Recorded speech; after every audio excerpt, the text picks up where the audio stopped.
Bismillahirrahmanirrahim. Assalamualaikum warahmatullahi wabarakatuh. Salam sejahtera untuk kita semua. Di sini kami dari kelompok 4 ingin mempresentasikan tentang Costing and Capacities Analysis. Adapun anggota kelompok 4 yang terdiri dari yang pertama ada Putri Miranda Hatajulu dengan NPM 02212118. Yang kedua ada Wahyu Kurniawan dengan BPM 02212152. Yang ketiga ada Kois Nikan Bawono dengan NPM 02212176, di mana tugas ini adalah tugas dari akuntansi biaya lanjutan yang dosen mengampunya yaitu Ibu Retno Martanti Endah Lestari. Materi selanjutnya akan disampaikan oleh Putri Piranda.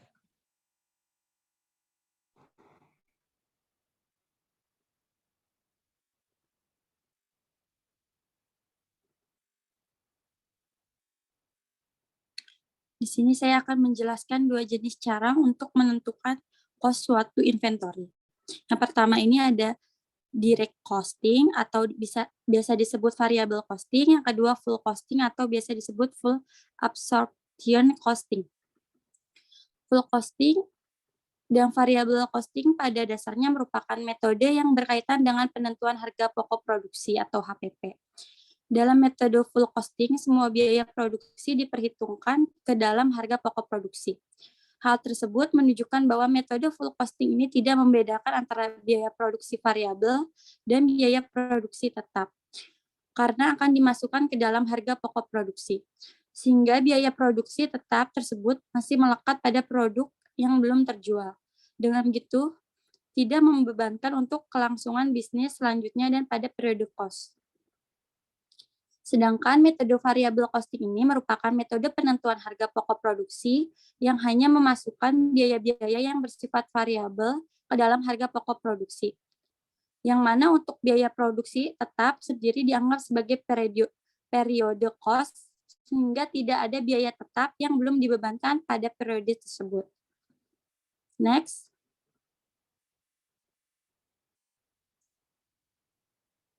Di sini ada pengertian variable costing. Variable costing merupakan suatu metode perhitungan seluruh biaya yang digunakan untuk membuat suatu produk, yang mana biaya tersebut memiliki jumlah yang terus berubah sesuai dengan volume kegiatan bisnis. Biaya tersebut juga sifatnya fluktuatif atau naik turun secara proporsional dengan kuantitas output ataupun volume produksi. Di sini metode pembebanan biaya ke produk di mana hanya variabel manufaktur cost saja yang dibebankan ke produk. Sedangkan selanjutnya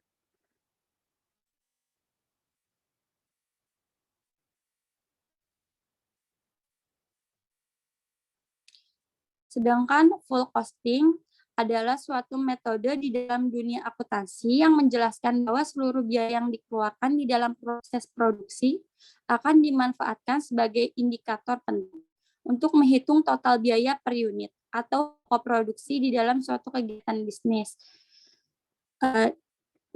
Di mana metode pembebanan biaya inventory seluruh faktur cost dibebankan ke produknya.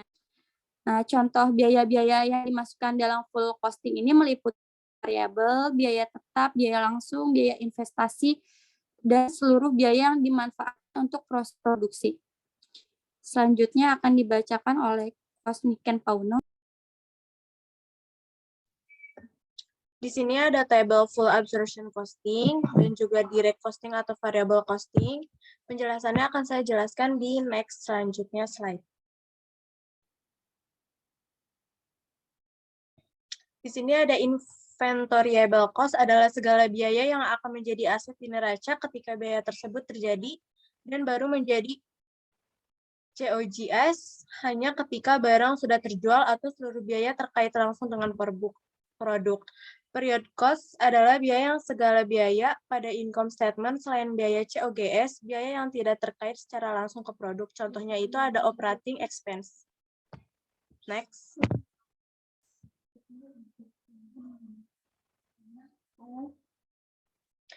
Berikut ada 7 langkah yang harus diselesaikan dalam menyelesaikan inventory costing dan analisis kapasitas, yaitu yang pertama, cari cost per unit di bawah masing-masing metode, yang kedua, kerjakan metode absorptions, yang ketiga, ada cari variance di bawah metode absorptions, dan yang keempat, ada adjust variance-nya ke dalam COGS dan selesaikan absorption, dan yang kelima, selesaikan metode variabel, dan yang keenam, cari selisih operating income di bawah metode absorption dan variabel, dan yang terakhir itu yang ketujuh ada interpretasikan selisihnya. Berikutnya akan dijelaskan oleh Wahyu Kurniawan.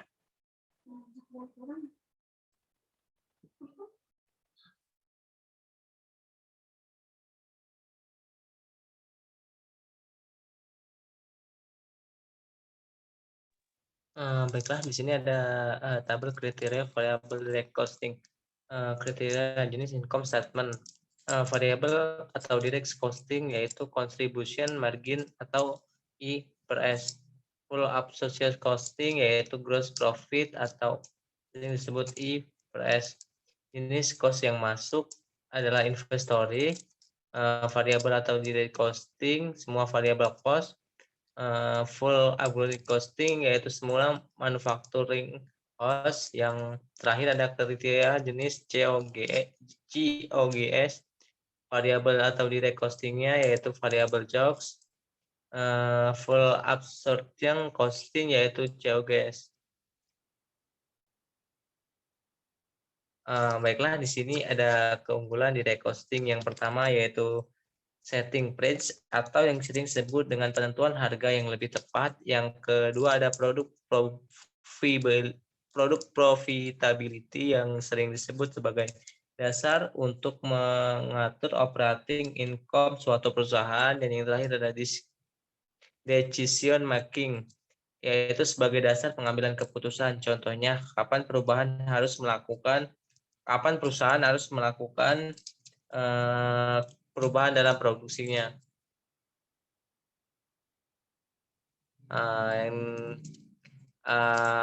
Yang selanjutnya ada perbedaan format income statement pada direct costing dan full costing.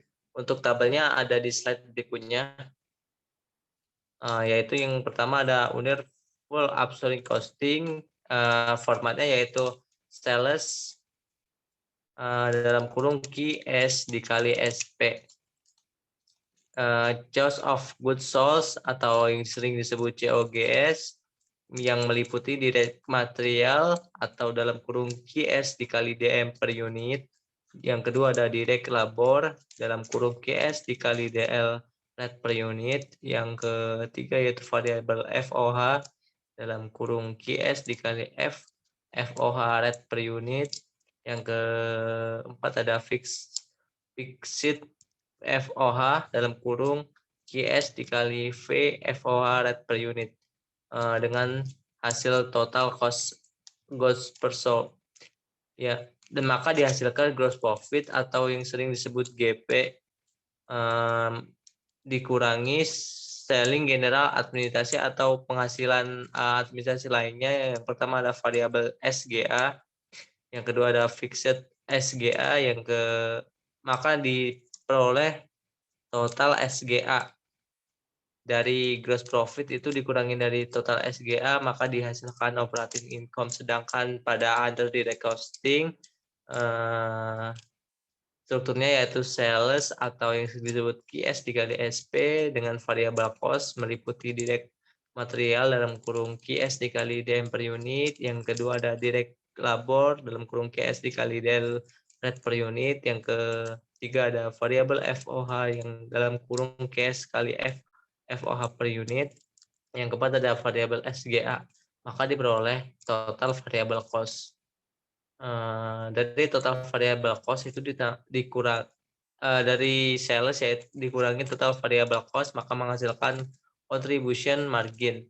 Dari contribution margin nanti dikurangin fixed cost yaitu fixed FOH dan fixed SGA. Dari contribution margin dikurangin dengan total fixed cost, maka diperoleh operating income. Mungkin itu saja penjelasan dari kelompok 4E, kurang lebihnya kami Mohon maaf, kami akhiri. Wassalamualaikum warahmatullahi wabarakatuh.